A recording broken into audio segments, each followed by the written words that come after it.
Hi everyone, welcome to JR talks YouTube channel. I am your friend Rahul Jaiswal. जी हां दोस्तों, एक और बहुत ही ज्यादा इंटरेस्टिंग और बहुत ही ज्यादा दमदार वीडियो आपके लिए लेकर आ गया हूं। कुछ बच्चों का हाल ही में मुझे कमेंट आ रहा था कि सर बोर्ड एग्जाम नजदीक है, कुछ बच्चों का फाइनल एग्जाम नजदीक है, आने वाले समय में बहुत सारे एग्जाम्स आने वाले हैं, लेकिन एक जो सब्जेक्ट है उनको काफी ज्यादा डरा रहा है और वो सब्जेक्ट का नाम है दोस्तों साइंस 2। वो सब्जेक्ट का नाम क्या है? Science part 2। तो साइंस पार्ट 2 बेसिकली होता क्या है ये भी सुन लो सबसे पहले।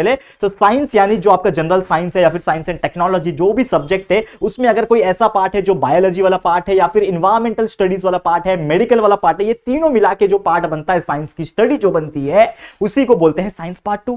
अब साइंस पार्ट 2 अगर आप देखोगे, अगर आप 10th के स्टूडेंट हो, बोर्ड एग्जाम के स्टूडेंट हो, तो साइंस पार्ट 2 जो है ना, इसमें 10 चैप्टर है, starting from the chapter number 1 जो हेरिडिटी एंड इवोल्यूशन है, life process living organism part 1, फिर पार्ट 2, फिर आप देखोगे environmental management towards green energy है, और उसके बाद किंगडम एनिमलिया, माइक्रोबायोलॉजी, बायोटेक्नोलॉजी, ऐसे करते करते कई सारे टोटल 10 चैप्टर है। लेकिन यार इसके अलावा जो 9th के बच्चे हैं उनको भी बहुत सारे बायो के चैप्टर्स है, जैसे क्लासिफिकेशन ऑफ प्लांट्स हो गया, ठीक है ना, फिर आपका जो इकोसिस्टम एनर्जी वाला जो चैप्टर है, ऐसे और भी कई सारे चैप्टर है कि नहीं। तो यार जो बच्चे हैं ना मुझे कंटिन्यूस मैसेज करते हैं कि सर ये चैप्टर को एक्चुअल में कैसे पढ़ा जाए, यानी साइंस 2 में जो हमें डर लग रहा है और ऐसा लग रहा है कि साइंस 2 हमारा कुछ पढ़ के नहीं हो रहा, तो इसको सही तरीका क्या है पढ़ने का। तो आइए डिस्कस करते हैं इसी बात पे, और ये साइंस 2 नाम का जो डर है वो आप लोग के लाइफ से हटा देते हैं। चलिए शुरू करते हैं।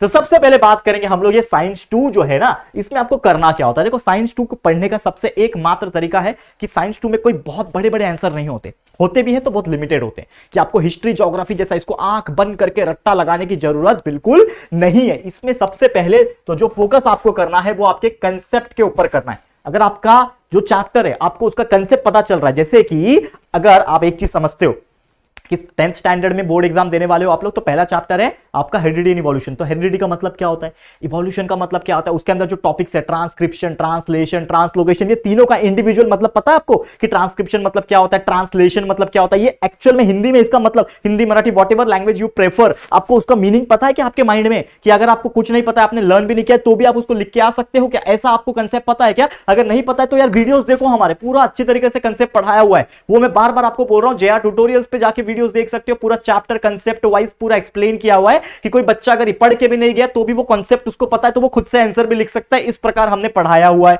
ठीक है, तो वो आप कर सकते हो। दूसरा इंपॉर्टेंट चीज, कंसेप्ट के अलावा लर्निंग। अगर आप कॉन्सेप्ट समझ रहे हो, समझ लो आपने ट्रांसक्रिप्शन ट्रांसलेशन का मतलब समझ लिया, लेकिन उसको आप याद नहीं कर रहे हो, उसके क्वेश्चन के आंसर जो है कि व्हाट इज ट्रांसक्रिप्शन, उसको आप लर्न नहीं कर रहे हो, जो जितना प्रॉपर आंसर होना चाहिए उसको आप किसी सॉल्यूशन से, किसी नोट से, या फिर जो भी आप गाइड यूज करते हो, डाइजेस्ट यूज कर सकते हो, मास्टर की जो भी आप यूज करते हो, उससे याद नहीं कर रहे हो, तो एग्जाम में लिखोगे क्या? और एग्जाम में अगर याद नहीं करोगे, लिख तो सकते हो कॉन्सेप्ट का, लेकिन वो कब है कि जब आपने पढ़ा ही नहीं है। तो यार सबसे पहले जो आप कॉन्सेप्ट समझते हो, पढ़ते हो, उसको याद भी करो, यानी लर्न करो।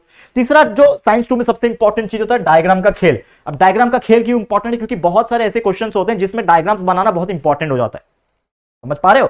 अब जैसे कोई आपको कोई क्वेश्चन पूछता है कि क्या होता है, how the energy is converted from this to this, यानी कि वाटर से यूज करके हम लोग बिजली कैसे बना सकते हैं, तो आपको वो हाइड्रो स्टेशन बनाना पड़ेगा, हाइड्रो वाटर पावर प्लांट बनाना पड़ेगा, आपका वो कंसेप्ट और फ्लो चार्ट बनाना पड़ेगा। तो ये सभी चीज जो है ना, ये आपको बहुत इंपॉर्टेंट है, और अगर आप इसको नहीं पढ़ोगे सीक्वेंस में लाइन बाय लाइन, तो आपको कुछ समझ में नहीं आएगा साइंस 2 क्या होता है। और उसके लिए सही दिशा, सही गाइडेंस हमने दी हुई है हमारे जेआर ट्यूटोरियल्स पे जाके, साइंस 2 के वीडियोस जो भी स्टैंडर्ड में आप देख सकते हो, ठीक है। ये हो गया नंबर 1 पॉइंट। दूसरा, अब आपको स्टार्ट कैसे करना है। सबसे पहले आप कोई भी चैप्टर को स्टार्ट करो, लेट सपोज आज से ही चालू कर रहे हो, पहला चैप्टर आपने पढ़ना शुरू किया, जो भी नाम है चैप्टर का, आपने जब पढ़ना शुरू किया तो वो चैप्टर का बुक आपके पास है, समझ लो आपके पास टेक्स्ट बुक है, आपके पास सॉल्यूशन है, आपके पास लर्निंग है। तो डायरेक्ट जब याद करने जाओगे तो बहुत सारी चीज समझ में नहीं आएगी। तो सबसे पहले उस चैप्टर के वीडियोस निकालो।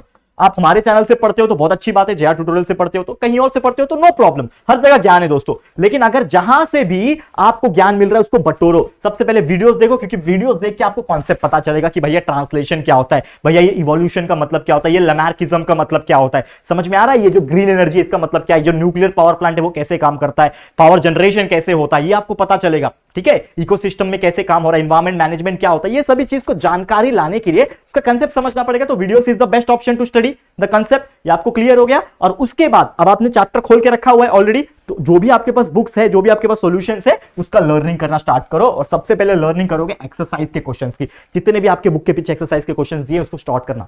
सबसे पहले खत्म करो, पढ़ के खत्म करो, एंड उसके बाद जो एक्स्ट्रा क्वेश्चंस आपके बुक में दिए हुए हैं या फिर जो सॉल्यूशंस में दिए हुए हैं, मास्टर की डाइजेस्ट जो भी दिए वो फिर रन करो, क्योंकि सबसे पहला प्रायोरिटी एक्सरसाइज है, इसमें से क्वेश्चन सबसे ज्यादा आते हैं, तो वो छोड़ो मत, जितना हो सके करो। फिर अब आपके जो भी वो चैप्टर आपने पढ़ा, उस चैप्टर में जितने भी डायग्राम्स है वो उठाओ और उसको एक एक करके प्रैक्टिस करो। अब ऐसा नहीं कि कुछ भी उठा लिया, जो चीज पॉसिबल है पूछना। अब जैसे कि यार ग्रीन एनर्जी, हाइड्रो इलेक्ट्रिसिटी कैसे प्रोड्यूस होता है वो एक तरीके से आप बता सकते हो, लेकिन लैमार्किज्म कैसे एक्सप्लेन करोगे? लैमार्किज्म में तो कोई डायग्राम नहीं ना, जिराफ का मुंडी बताओगे क्या? पहले जिराफ का मुंडी ऐसा था, फिर बड़ा हुआ, फिर और बड़ा हुआ, ये तो बता नहीं पाओगे। तो जो डायग्राम बनाना पॉसिबल है और बुक में आपके दिया हुआ है उसको उठा के 2-3 बार प्रैक्टिस करो, हर डायग्राम को देखो, चुटकी बजाते ही, ज्यादा टाइम नहीं लगता डायग्राम बनाने में, प्रैक्टिस करने में। एक डायग्राम 2-3 बार प्रैक्टिस कर लोगे, जिंदगी भर याद रह जाता है वो डायग्राम, ठीक है? तो डायग्राम प्रैक्टिस करो। फिर वो देखो चैप्टर में फ्लो चार्ट है कि आप सबसे ज्यादा फ्लो चार्ट आप देखोगे तो टुवर्ड्स ग्रीन एनर्जी चैप्टर में इतने फ्लो चार्ट है। कैसे है कि हाँ वाटर आ रहा है, वाटर टरबाइन को रन कर रहा है, टरबाइन से इलेक्ट्रिसिटी, टरबाइन से आपका जो है वो पावर प्रोड्यूस हो रहा है, फिर वहां से इलेक्ट्रिकल एनर्जी प्रोड्यूस हो रही है। तो इस प्रकार से चीजें हैं, mechanical energy gets converted into electric. तो एक फ्लो चार्ट बहुत सारी दी, आप खोल के देखना टेक्स्ट बुक, आपको पता चलेगा। तो इतनी सारी चीजें हैं, तो फ्लो चार्ट जहां जहां जिस चैप्टर में रहेंगी उसको फ्लो चार्ट को पढ़ो, ठीक है? अब फ्लो चार्ट ऐसे ही दिखता है, कुछ जो मैंने ये बनाया ना ऐसे ही कुछ फ्लो चार्ट दिखता है, डब्बे डब्बे रहते हैं बहुत सारे, तो ऐसे ही फ्लो चार्ट होता है। फ्लो चार्ट जैसे ही हो जाएगा फिर उसको लिखो और साथ ही में लर्न करो, क्योंकि लिख के जब आप लर्न करते हो तो ज्यादा आसानी तरीके से याद होता है और वो ज्यादा समय तक भी याद रहता है। तो लिख के प्रैक्टिस करना। अब एक और चीज, जब भी आप याद कर रहे हो, कोई चीज को लर्न कर रहे हो, रट्टा लगा रहे हो, बाय हार्ट कर रहे हो, तो जब आप बाय हार्ट करते हो तो उसको छोटे छोटे पॉइंट्स में करना। जैसे क्या होता है, कुछ लोग ना पूरा पैराग्राफ लिख देते हैं इतना लंबा चौड़ा, ऐसा लगता है ऐसे लिखा हुआ है। ऐसे कभी भी आंसर नहीं लिखना साइंस में, नहीं तो मार्क्स कट सकते हैं और वो सामने वाले को पढ़ने में इंटरेस्ट नहीं आएगा। आपको बुलेट पॉइंट्स बनाने, एक पॉइंट बनाया, समझ लो ये एक पॉइंट है, एक आपने लिख दिया, उसके नीचे दूसरा पॉइंट नंबर 2 लिख दिया, या फिर वो ऐसा बुलेट पॉइंट्स होते हैं ना ऐसे ऐसे राउंड राउंड, ये उसको बुलेट पॉइंट्स बोलते हैं।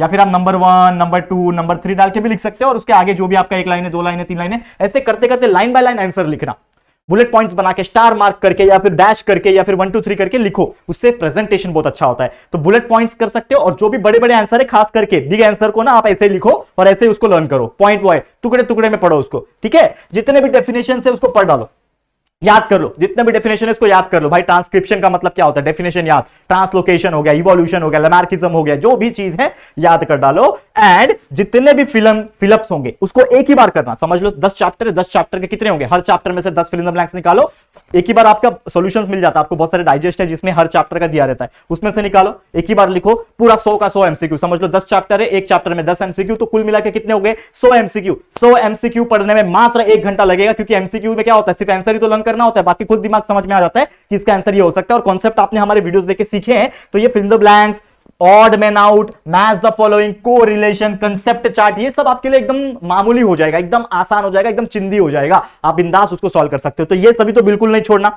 इसको जितना हो सके प्रैक्टिस करना, क्योंकि ये आपके मार्क्स बहुत इंक्रीज करने में हेल्प करते हैं, ठीक है? और बाकी गिव रीजन बच गया, बाकी शॉर्ट आंसर बच गया, डिस्टिंग्विश बच गया, वो सब पढ़ते रहो अच्छी तरीके से, जितना हो सके लर्निंग पे ध्यान देना, ठीक है? तो इसी प्रकार से प्रैक्टिस करते रहो। मेरी तरफ से यार ऑल द वेरी बेस्ट है। मेहनत तो हम कर ही रहे हैं आपके लिए, एक्स्ट्रा वीडियो बना रहे हैं जेआर टॉक्स पे, और सिलेबस वाले वीडियो जेआर ट्यूटोरियल्स पे बना रहे हैं, कंटिन्यूस मेहनत जारी है। लेकिन आप लोग को अपनी तरफ से क्या करना है, मेहनत करना है, एफर्ट्स डालना है, और जो चीज हम सिखाते हैं उसको सीख के लेना है, तब जाके आपके जो भी आपने परसेंटेज सोचे होंगे निकालने के लिए वो आप निकाल सकते हो, चाहे बोर्ड हो, चाहे 9th हो, चाहे 8th, तो कोई भी स्टैंडर्ड के लिए। समझ में आ रहा है, क्लियर है? तो बस यही था हमारा आज का वीडियो। उम्मीद करता हूं ये वीडियो आपको बहुत ज्यादा हेल्पफुल रहा होगा। तो अगर आपको ये वीडियो पसंद आया है, अच्छा लगा है दोस्तों, तो प्लीज वीडियो को लाइक कर देना, अपने दोस्तों के साथ शेयर कर देना, और अगर फर्स्ट टाइम आया चैनल को तो चैनल को सब्सक्राइब करना, क्योंकि 100 के फटाफट करवाना इस चैनल पे। तो फटाफट से चैनल को सब्सक्राइब करो, अपने दोस्तों को भी सब्सक्राइब करवा देना, ठीक है दोस्तों? तो जल्दी मिलेंगे एक और न्यू वीडियो में, तब तक के लिए thank you and good bye.